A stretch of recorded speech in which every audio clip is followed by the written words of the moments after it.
these are some of the great ones, so please check them out.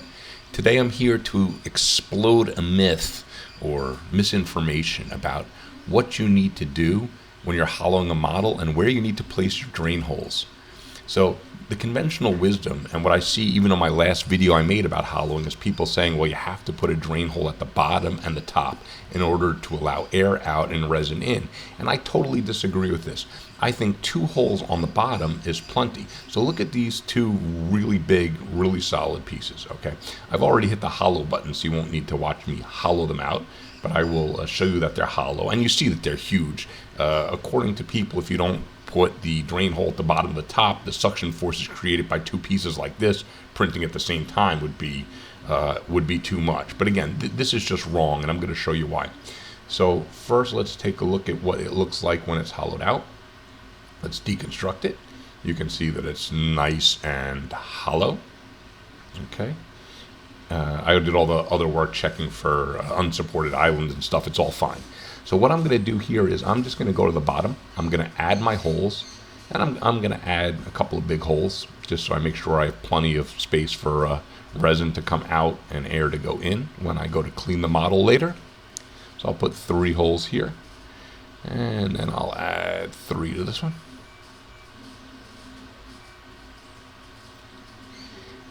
Now, according to, again, most people, they would say, okay, that you're not done. You now need to put a hole on the top up here somewhere on each of these models to allow the resin to drain out.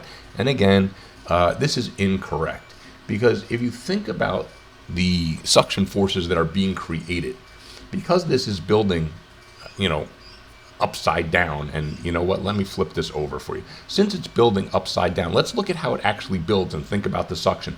So from that first layer, obviously it's built on the build plate. There's no suction really.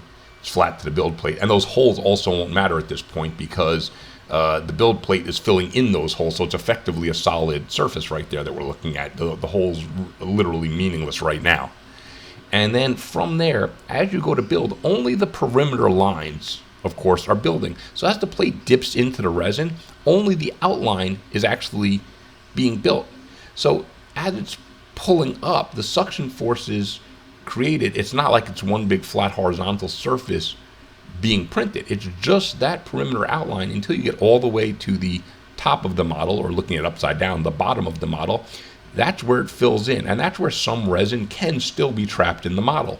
But I'm not worried about it because I have my drain holes that once I pop the model off, I can drain that little bit of resin out. So contrary to what people would tell you, is that if you don't put a hole out on the top of these models, resin won't drain out. There's no resin really being trapped in there. It's very, very little. Because again, now I flipped it back over. Look how it builds up. Right now, there's no resin being trapped in here. You're just building perimeter walls. And as those go in and out, resin's just dropping out naturally. The whole thing is a hole, right? Everything inside that perimeter is a giant hole.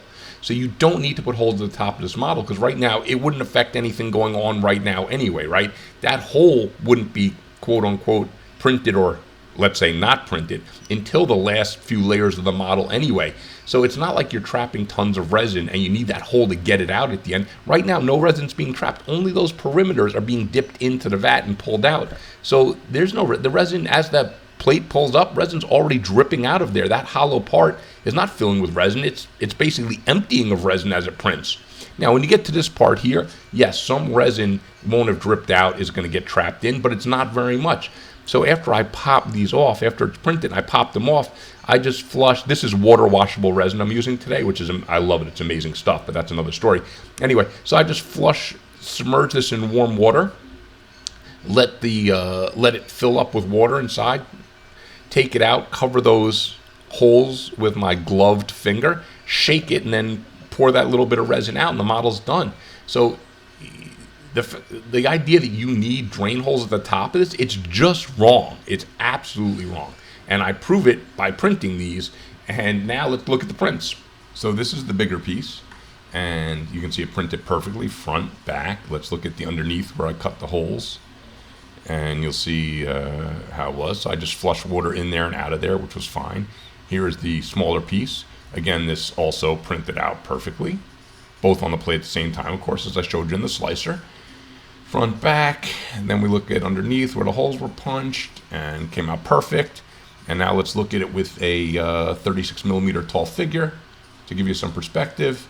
And yeah, so print it directly on the plate, hollowed, with holes only at the bottom. Myth effectively busted. Next, I'm going to do this. I'm going to make another video where I show if you elevate the model on supports, that it still works this way. So I will, again, debunk another popular theory on how it works. And again, hope you enjoyed. Please like, please subscribe. Hope you learned something, and please stay tuned for other videos I have. Thanks.